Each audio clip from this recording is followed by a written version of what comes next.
becomes quiet, it's not always because he's unsure. Often, it's because he's already finished the conversation internally. You just weren't invited into it. Pause with that thought. Not every silence is waiting to be broken. Some silences are already complete.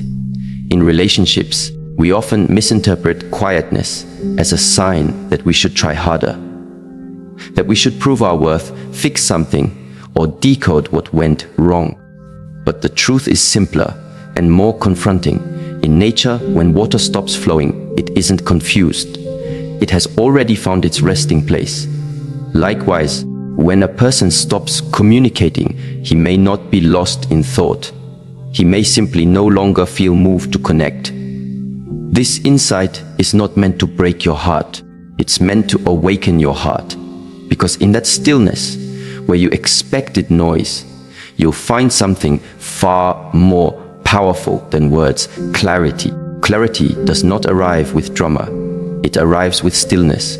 And when you are calm enough to stop fighting against silence, you begin to hear your own voice again. Let us now walk through the 6 insights that will return you to that voice, your inner compass, so that when someone else grows quiet, you do not grow small, you grow still, you grow wise, you grow free.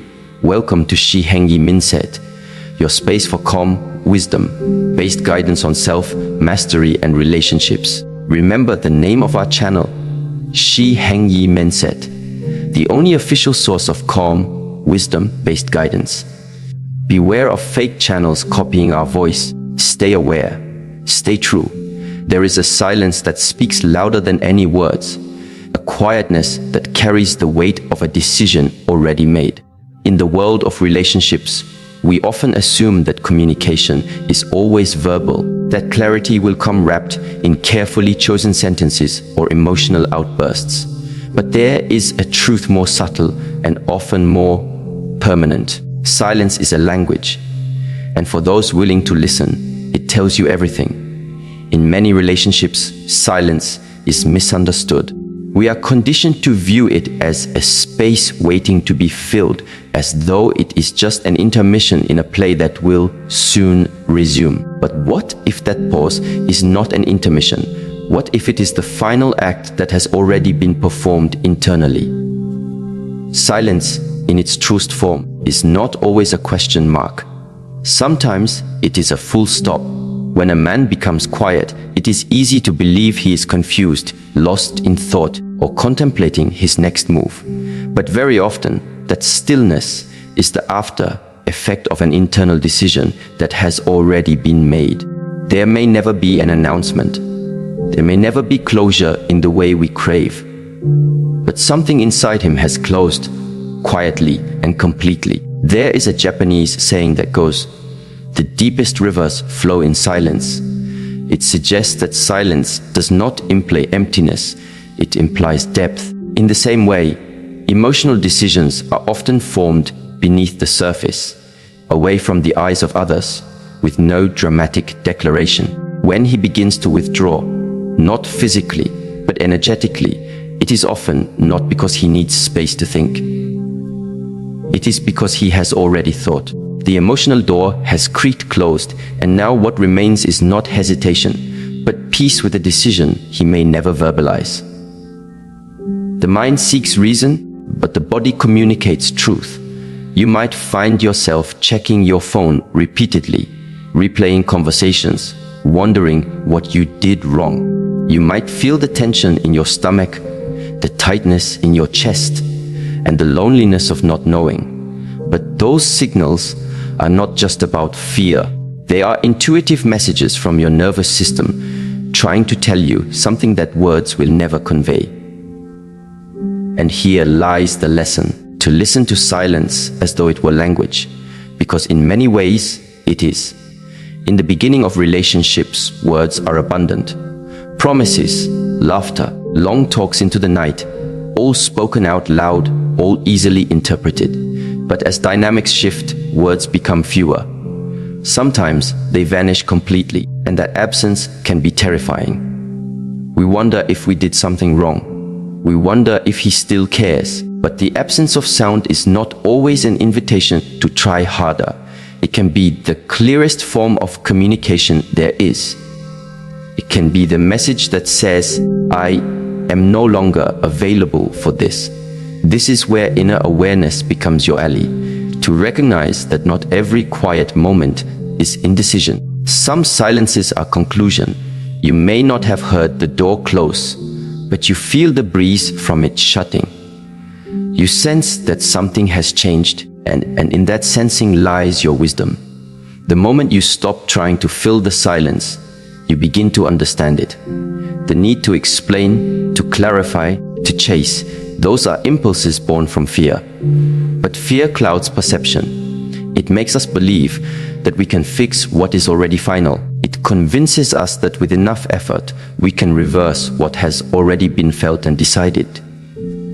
But silence does not respond to effort. It responds to awareness. Imagine a woman who notices that her partner has become quiet, not just during a conversation, but in his presence overall. She brings up topics, and he gives short replies. She expresses affection, and he barely reacts. His silence is not angry, it's not resentful, it's just distant. At first, she blames herself. She thinks back to a disagreement they had 2 weeks ago, or the time she seemed distracted at dinner. She begins trying harder, planning a surprise evening, sending loving messages, asking how he's feeling. But each attempt is met with the same quiet wall. Eventually, she exhausts herself emotionally. Then she sits in stillness, not to receive his words, but to hear her own. And finally, she understands. This is not confusion, this is detachment. In that moment, her power returns. Not because she fixed the relationship, but because she recognized the truth that silence was never a space to perform. It was a signal to withdraw her energy from a place where it was no longer received. And in that quiet, she was finally able to hear her own clarity. Modern neuroscience supports this understanding.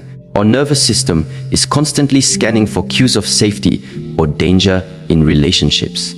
This is called neuroception. When someone stops speaking or engaging, your body registers this as a potential threat, even if no words are spoken.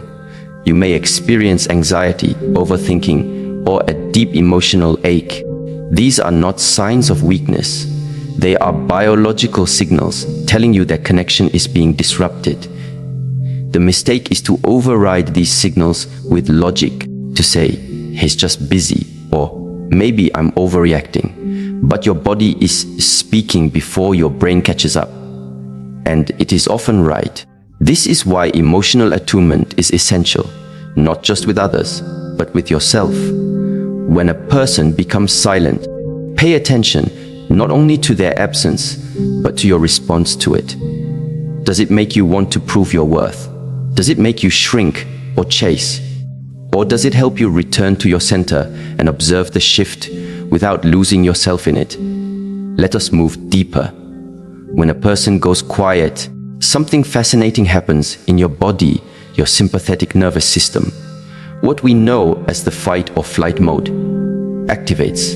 You feel rejected, abandoned, left hanging without explanation.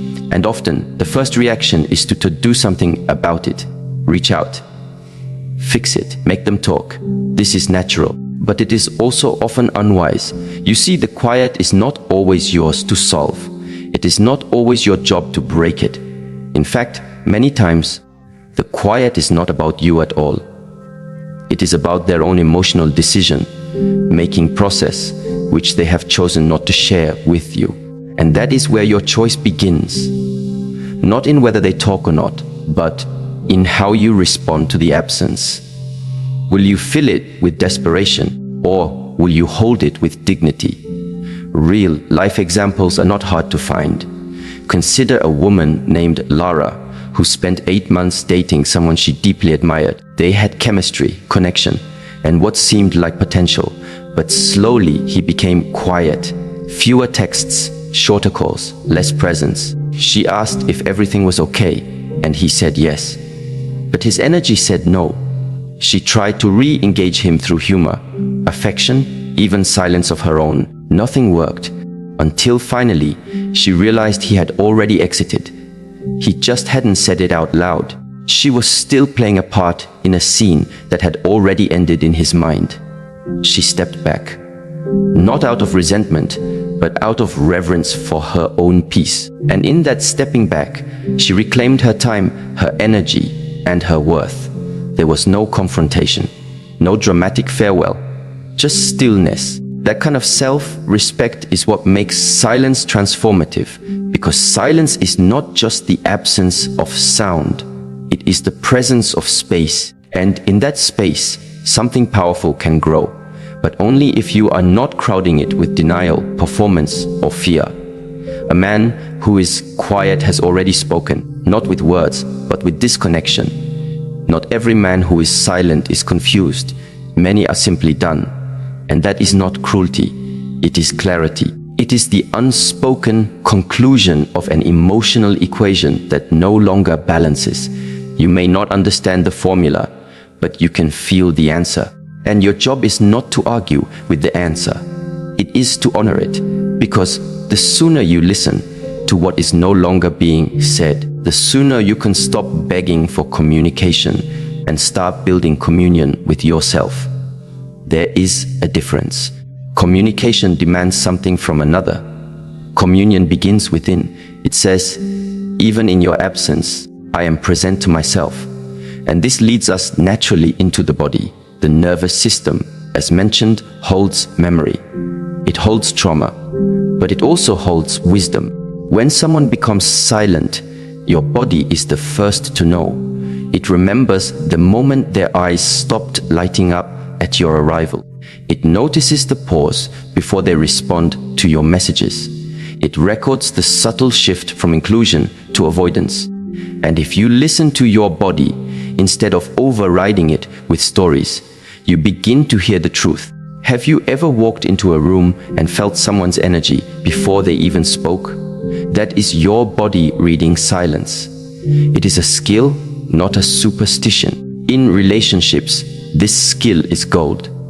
Because while others may be silent with their words, their energy is always transmitting. And those transmissions are felt before they are spoken. Emotional regulation is not about suppressing your response to silence. It is about integrating it, allowing yourself to feel the ache of absence without drowning in it, observing your desire to fix things without obeying it, becoming still, not to win them back, but to find yourself again. That is true strength. That is true listening. And so, as we flow from the understanding that silence is a language, we step directly into its physiological reality, that the body hears what the mouth does not say. Your nervous system is not just a biological system. It is your emotional compass. When someone becomes quiet, your system picks up on the mismatch between what they say and what they feel. And this, more than any declaration, is what leads to truth. Silence is not a void. It is an invitation to listen deeper, to feel what is real, to stand in the storm of unspoken words and still remain grounded. Not because you have all the answers, but because you have finally stopped asking the wrong questions. When you stop demanding verbal closure, you begin receiving emotional truth. And from there, all things become clear. In moments of emotional uncertainty, we often look outward for clarity, hoping that someone else's voice will settle the turbulence we feel within. We listen for explanations, for reassurance, for any sound that will interrupt the silence we fear. But what if the most important voice is the one we've been trained to ignore?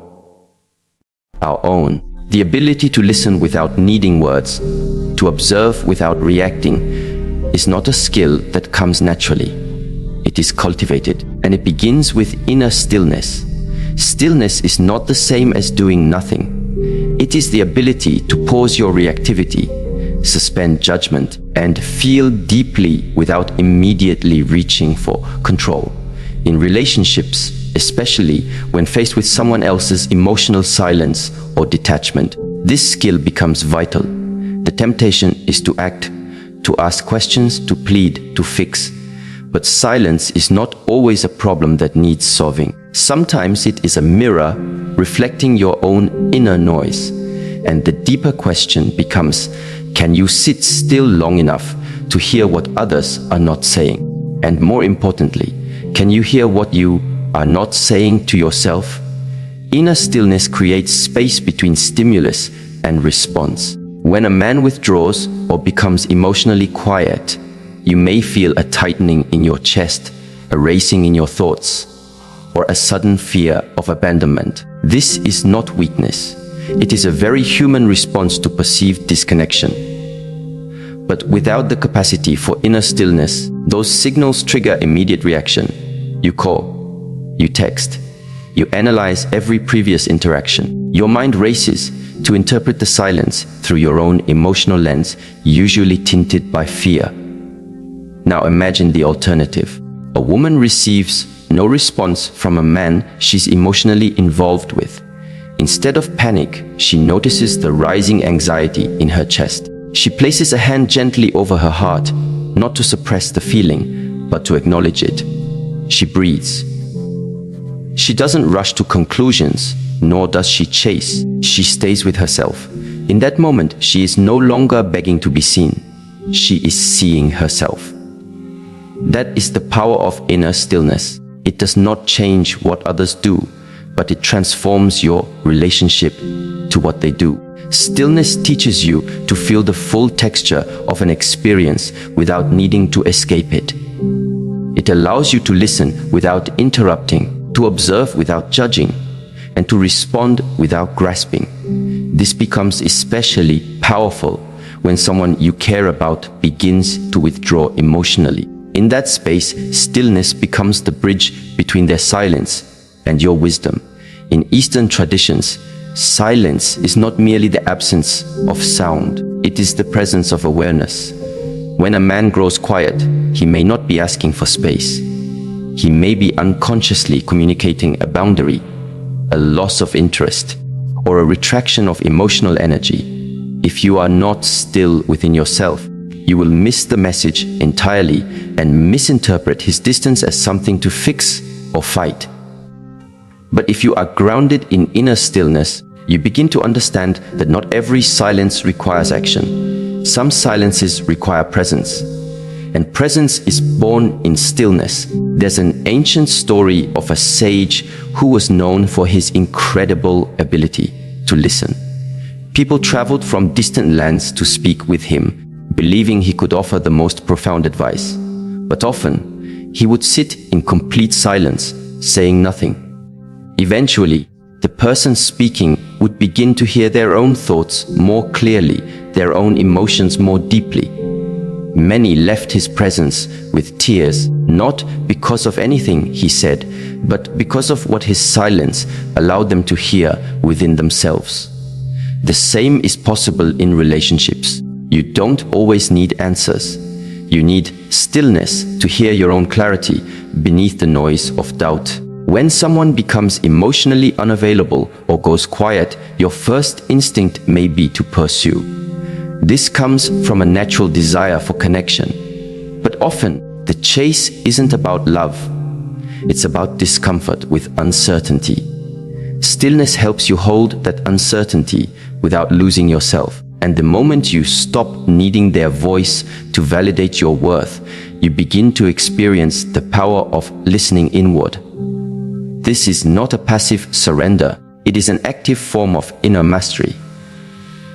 You're no longer waiting to be chosen. You're choosing to be whole, regardless of someone else's actions. And that shift transforms everything. Because once you are still enough to see what is real, you become less reactive to what is changing. Emotional stillness is also what allows you to detect the unspoken cues in a relationship. The way his eyes no longer meet yours with the same softness. The way his responses become mechanical, rehearsed. The subtle delay in his affection, the absence of enthusiasm. These are not signs of cruelty. They are signs of emotional recalibration. His energy is slowly pulling away, even if he hasn't admitted it. Most people ignore these signals until the disconnection is complete. But if you are still, you feel it as it happens. Not to panic, but to prepare. Not to control, but to choose how you'll respond. And here we reach something subtle yet deeply important. Emotional intuition grows in the soil of stillness. Just as you can't see your reflection clearly in turbulent water, you can't feel your intuition clearly when your emotions are stirred by panic or insecurity. Stillness clears the waters. It allows you to see the situation as it is, not as your fear projects it to be. It is not uncommon for someone to stay in a one-sided emotional dynamic for weeks, months, even years, simply because they were too afraid to listen to the silence. But silence is never without message. A man who becomes emotionally distant is communicating just as loudly as one who speaks openly. He may not have the language, or the courage, or even the clarity to express what's shifting inside him, but his energy does not lie. And when you become still, you begin to speak the language of energy, not just words. This leads to another dimension that is often overlooked, the energetic layer of relationships. Before words are spoken, before decisions are made, there is an energetic climate that begins to shift. You sense it in small ways. A change in how you are greeted. A shift in how present someone feels when you speak. The sudden appearance of emotional walls where there used to be warmth. These changes are rarely announced, but they are real, and they often precede physical or verbal separation by weeks or even months. Energy precedes form. Just as clouds gather before the rain, emotional detachment happens subtly before it becomes obvious. The mistake many people make is ignoring the clouds and acting surprised by the storm. But those who are still, who are attentive, who are grounded, they notice the change in weather early. And because of that, they suffer less when the rain falls. Not because they were emotionally numb, but because they were emotionally prepared. Let us take a moment and consider the story of Marina. She had been in a long-term relationship where things began to feel different. Her partner hadn't said anything was wrong. He still showed up to dinners, still replied to messages, still performed the outward rituals of connection. But she felt it. The heaviness in his presence, the way he seemed miles away, even when sitting next to her. She noticed how the conversations became functional, how his laughter lost its warmth. Rather than confront him immediately, she did something different. She grew still. She started listening not to his words, but to his energy. She noticed how her own body tensed when she was around him. She observed her need to be reassured, her craving for a version of him that no longer existed. Instead of trying to revive something dead, she honored what was alive in her. Her perception, her awareness, her emotional integrity. Eventually, she asked him, not to accuse, not to beg, but to confirm what she already knew. He admitted that his feelings had changed, and she left the relationship, not in anger, but in peace. That peace was only possible because she had learned to read the weather before the storm. In a relationship, waiting for someone to say what you can already feel is a form of self-abandonment. You do not need to hear, "I'm pulling away," when you can already feel it in your bones. You do not need to wait for an explanation when the energy has explained everything.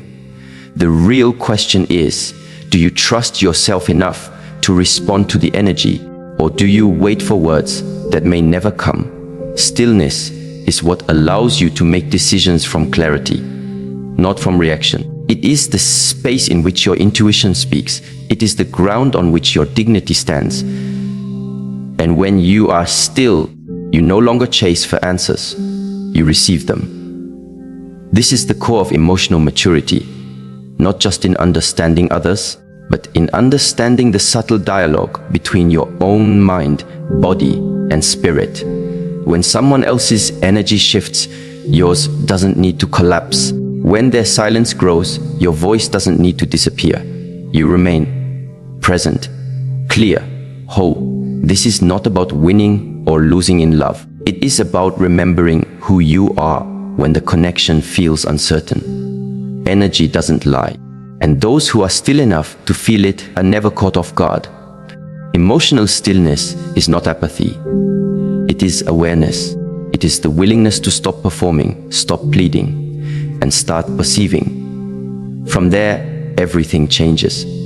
Without having to say a single word, the moment someone you care about goes quiet, an invisible question emerges, not from their mouth, but from deep within you. And the way you respond to that silence reveals a truth far more profound than the silence itself. Because in that stillness, something is mirrored back at you. Not just about them, but about you. The silence becomes less about what they are choosing and more about what you have yet to confront in your own emotional landscape. A person's silence can be deafening, but not because of what it hides. It's deafening because of what it exposes. It brings you face to face with the parts of yourself that seek validation, confirmation, presence, and safety from outside. And when that external presence disappears, even temporarily, your internal compass is revealed. This is where the relationship you have with yourself is most evident. It's easy to feel secure when the other person is consistent, loving, communicative. But what happens when the voice you depend on is no longer there? What surfaces when their energy retreats? That's when your deepest programming emerges. Many people mistake this moment as solely about the other person's behavior, but it's more accurate to say that their silence is a doorway. It opens you to your own emotional conditioning, what you believe you deserve, how you respond to rejection, and whether your sense of self is built on foundation or fantasy. The discomfort you feel when someone goes quiet is not simply because they're absent. It's because their absence reveals how present you are or are not to yourself. The mind immediately wants answers. Why did he pull away? What did I do wrong? Is he thinking of someone else?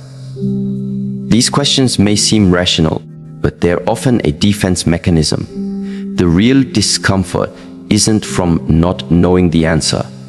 It's from not knowing what to do with your own anxiety. And anxiety always reveals what we have not yet resolved inside ourselves. A woman once described her experience after her partner suddenly became distant. They had been deeply connected, or so she thought. Then, over a few days, his messages grew shorter, less affectionate. Calls stopped. She felt panic rising in her chest. She began questioning everything, every word she had said, every moment they shared. She tried reaching out again and again. The silence remained. But the more silence she received, the louder her insecurities became. She wasn't just missing him. She was missing herself. Her self-trust had vanished. Her self-worth was suddenly dependent on his voice, his attention. This is what silence does. It strips away illusions. It reveals the hidden agreements we've made with ourselves. If he talks to me, I am enough. If he stops, I am not. These silent contracts are rarely conscious, but they guide our behavior, especially in romantic relationships, and they are unsustainable because the truth is someone else's attention should never be the foundation of your stability. Emotional strength begins where dependency ends. That strength is not built in moments of clarity. It is built in moments of confusion. It is forged not when everything is going smoothly, but when the ground beneath you shifts, and you learn through presence, through breath, through stillness, to remain centered anyway. The silence is not your enemy. It is your teacher, not because it is kind, but because it is revealing. There's a quiet strength that emerges when you no longer beg for answers, when you stop needing someone else to regulate your emotional state, When their silence becomes your mirror instead of your cage, this strength is not dramatic. It doesn't announce itself, but it can be felt in the way you hold yourself, in the way you stop reaching outward, in the way you begin nurturing the voice within. In psychology, this moment is often the threshold between anxious attachment and earned security. Anxious attachment leads to pursuit, over-explaining, over-giving. You seek to fix what may not be yours to fix because you fear what the silence might mean. But earned security is different. It doesn't come from books or theories. It comes from experience. Repeatedly facing the discomfort of someone's withdrawal and discovering you are still whole. Over time, the silence loses its power to destabilize you. Not because you no longer care, but because you finally come home to yourself. Think of a tree in the wind. The wind comes and goes, strong some days, gentle on others. The tree does not resist the wind. It bends, but it does not uproot. Why? Because its roots run deep. In the same way, when your inner foundation is strong, you may feel the emotional wind of someone's silence, but you do not collapse. You observe, you feel, you remain. This is what it means to have emotional sovereignty. And sovereignty begins with self-inquiry, not why is he silent, but what is this silence bringing up in me? Not how do I make him talk again, but what am I afraid to feel in his absence? These are not easy questions, but they are the right ones, because they lead you away from dependency and toward discernment. Some people, when faced with silence, assume the worst. They panic. Others try to ignore it, pretending it doesn't hurt. But the most powerful response is neither panic nor denial. It is curiosity. What does this moment reveal about me? What story am I telling myself? What belief is being activated? When you approach silence with this mindset, you no longer need someone else to behave a certain way in order for you to feel safe. You begin creating safety from the inside. And from this safety, something beautiful happens. You stop reacting to silence as abandonment. You begin interpreting it as information. Someone's withdrawal becomes a signal, not a verdict. And instead of clinging to what is fading, you step back